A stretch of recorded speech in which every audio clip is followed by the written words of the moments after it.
Hi there, my name is Anita Christmas. I am a independent consultant with Paparazzi Accessories, and so we have talked about what it takes to become a director with Paparazzi Accessories. So let's talk about, now I'm a director, now what do I do? Okay, because you've started building your team as a director, you have 3 personally sponsored people underneath you, but you don't want to stop there. You need to keep going, keep building, and work with your team. So let's talk about, now that you're a director, now what do you do?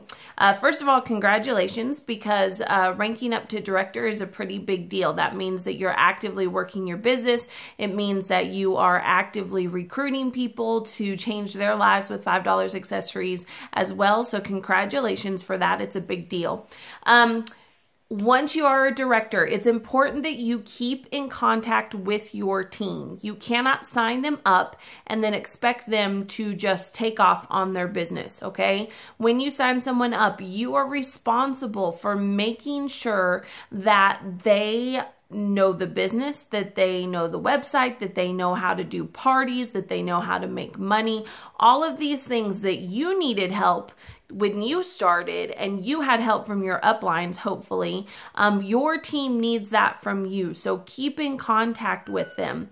You need to walk them through everything, how to send invoices, how to get on their website, how to do parties, how to go live, how to do anything else that they have questions about. You need to be available to them to answer questions, and you need to just make sure that you're there for them until they're comfortable doing things on their own. And even then, even after they're comfortable, they might still have questions. So you need to make sure that when someone on your team asks you a question, that you answer it right away, because you are responsible for the team members that you have underneath you. They can't be successful without your help. So don't just leave them hanging, okay?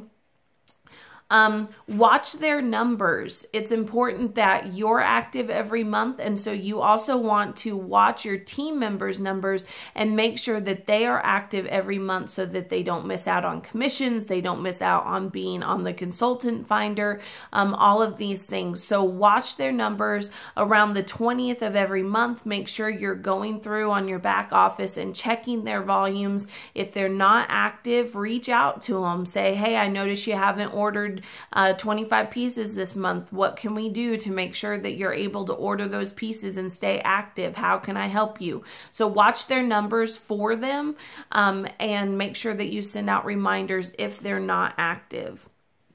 Lead by example. You cannot contact a team member and say, hey, I noticed you haven't ordered 25 pieces this month, when you haven't ordered 25 pieces this month, okay? You cannot contact your team members and say, you need to go live once every week, when you're not going live once every week.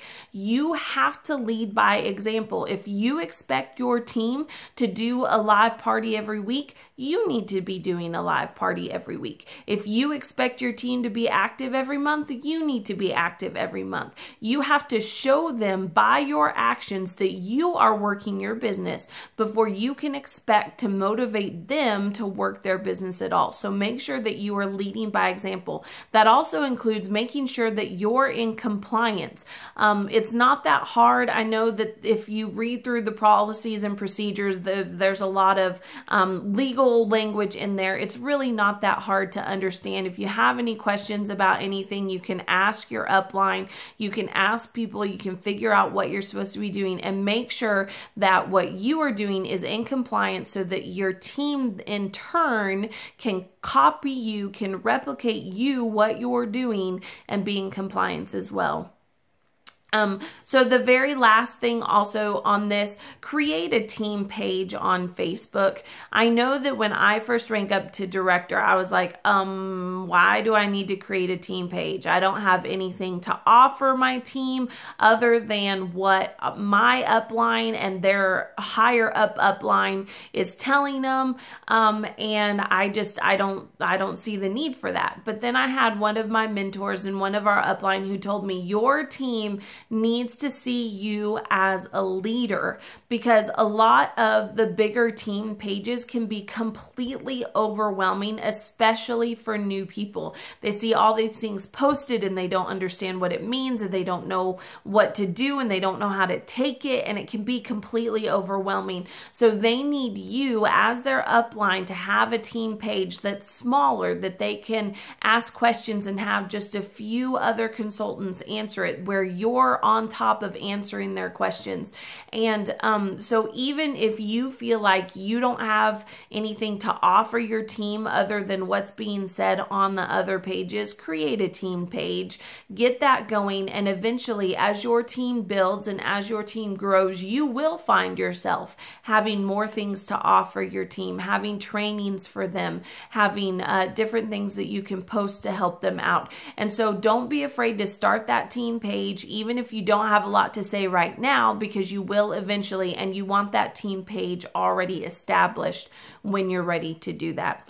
And last but not least, keep recruiting. You should never say, I'm where I want to be and I'm done. So make sure that you're always, always, always recruiting, okay? If you have any questions, let me know. I will talk to you soon.